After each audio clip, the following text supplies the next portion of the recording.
¿Cómo le va? Buen día, ¿cómo estás? Bien, te saludamos acá desde la mesa de trabajo de Por el Imperio de la Ley, Carlos y Marcos Benítez.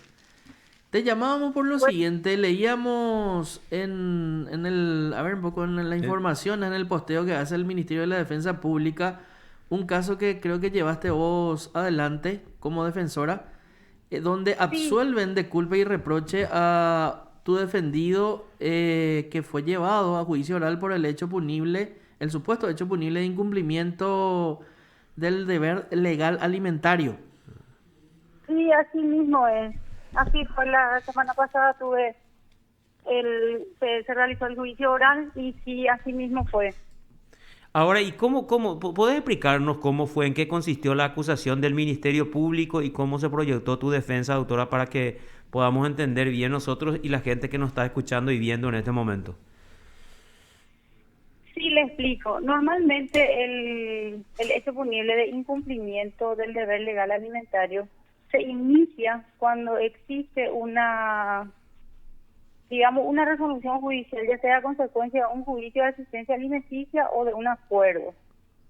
Y normalmente lo que hace el Ministerio Público es verificar si existe una deuda impaga en ese concepto. Y tal fue el caso del asistido de la defensa pública, que efectivamente mi representado hizo un acuerdo con la mamá de su hijo, Mm. en el que se comprometía a abonar una suma mensual en concepto de asistencia alimenticia. Luego, la criatura pasó a vivir con el padre.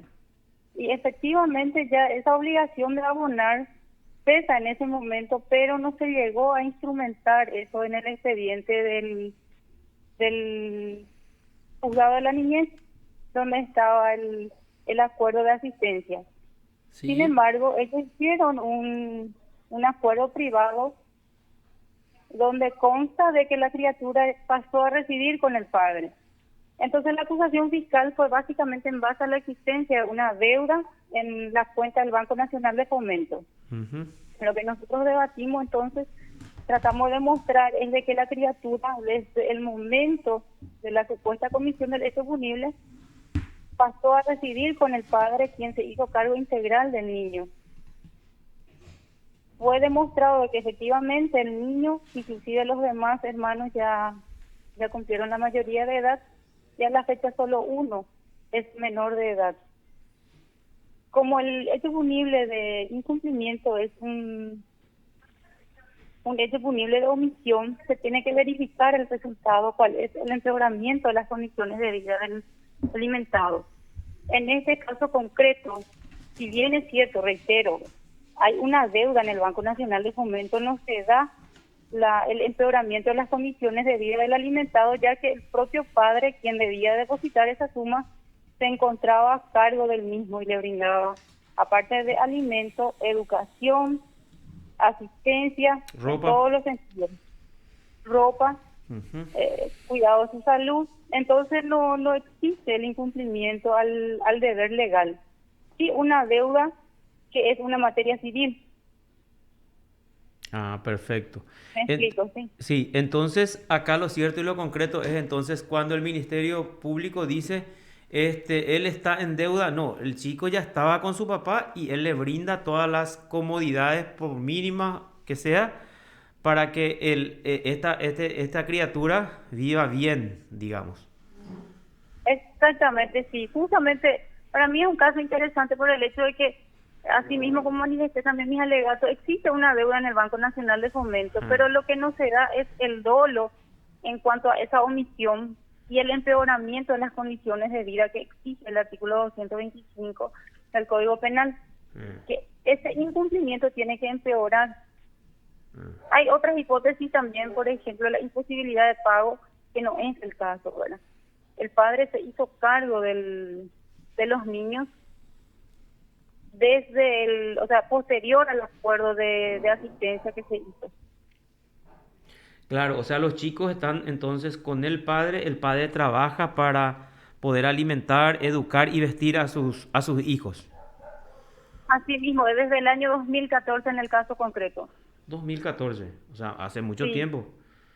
Sí, justamente porque ahí se debate también se debatió un poquitito también de desde cuándo el incumplimiento y cuánto era la deuda, y se hace un cálculo hasta el 2014, hasta la fecha en que los niños pasaron a vivir con él, cuánto él debía depositar, y se hace la deducción según el cálculo de los montos depositados en el Banco Nacional de Fomento. ¿Y cuánto es lo que él había depositado y cuánto es la deuda que queda así pendiente según ese cálculo que se hizo en el juicio? Realmente no tengo a mano. Hmm. Tenían cálculo, pero era una suma elevada desde el 2014 hasta la fecha de la acusación. Desde el 2014 hasta la fecha de la acusación. Sí. Y, Es una cosa que era el tribunal. O sea, hay una deuda. Sí. pero se le descuenta porque los hijos pasaron con él. ¿Así es, doctora, o no? La deuda existe, por eso te digo, la deuda existe, pero lo que no existe es el incumplimiento del deber legal. Claro. Porque esa deuda en sí no demuestra que haya incumplimiento desde el momento en que, desde el 2014, el alimentante está a cargo de sus hijos. Pasa que muchas veces se hace el acuerdo o la demanda inclusive de asistencia alimenticia, y esa suma va corriendo automáticamente, ¿verdad? Todos los meses. Después se hace un acuerdo entre los padres, la criatura pasa a vivir con la criatura, pero no se hace la cesación del cómputo de la asistencia. Y eso va generando un atraso, ya que no se deposita en el banco, ¿verdad? No sé si me estoy explicando. Sí. Sí. Pero sin embargo, el progenitor ya está a cargo de la crianza integral de la criatura. Entonces, ¿de qué incumplimiento hablamos? Sino que de una deuda económica que no se traduce en incumplimiento en este caso concreto. Eso No es lo es que tengo el que caso. anotar. No es el caso. Seguí nomás, doctora. Lo que quiero resaltar, entonces, hay una deuda, pero no un incumplimiento del deber. Exactamente, no es el caso, te digo, cuando se hace la demanda o el acuerdo de asistencia alimenticia, que resuelve un juzgado, establece un monto y la fecha en que debe computarse, ¿verdad? Y la criatura vive con el otro progenitor, que no es el alimentante. En ese caso, sí, la deuda es reflejo de un incumplimiento. Correcto. Sí, y en la resolución del tribunal veíamos que ellos enfatizaban la inexistencia del elemento subjetivo o dolo. Sí, en verdad, según el argumento del tribunal, por unanimidad, no se demostró los elementos objetivos ni subjetivos del tipo. Ya, ambos entonces. O sea que ambos. el tribunal de sentencia dijo, acá no existe hecho punible, entonces dijo. Así es. No sé si estoy hablando con Carlos o con Marcos. Con Marcos en este momento. Ahora con Marcos, ¿verdad? Así es, Marcos, entonces, sí. va un poco más allá, entonces, solamente de la posición del tribunal de decir, mira, acá el elemento dolo es lo que no existe. Entonces, claro, ¿por qué te pregunto? Porque del relato que nos estás haciendo surge que no existe lo del hecho punible. Sí. Ahí lo que, en verdad, el Ministerio Público es lo que argumentó en base al dolo, de que no existe dolo en el impago. Ya. Sí. Ya. Pero el tribunal resuelve absolverle de culpa y pena por la inexistencia en sí del hecho punible. Sí, así es. Ok. Correcto. Correctísimo. Perfecto. ¿No? Muchísimas gracias por el contacto, doctora. A ustedes, cuando gusten. Hasta luego. Gracias. Te informó PDS Radio TV Digital.